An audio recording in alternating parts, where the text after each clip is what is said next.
রাঁচির rock garden Gonda পাহাড়ের উপর অবস্থিত।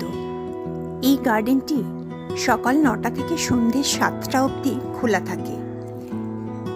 এখানে প্রবেশ মূল্য হল ব্যক্তিপিছু 20 টাকা। এখানে রয়েছে পাথর দিয়ে তৈরি অসংখ্য ভাস্কর্য, যার মধ্যে উল্লেখযোগ্য হল পাথর দিয়ে তৈরি মানুষের বিভিন্ন শারীরিক ভঙ্গিমা।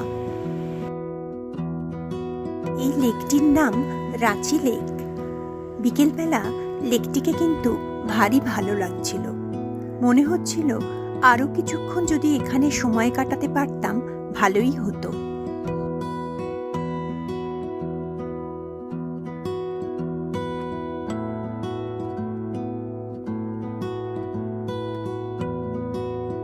লেকের সঙ্গে ছবি তুলে রাখার চেষ্টা।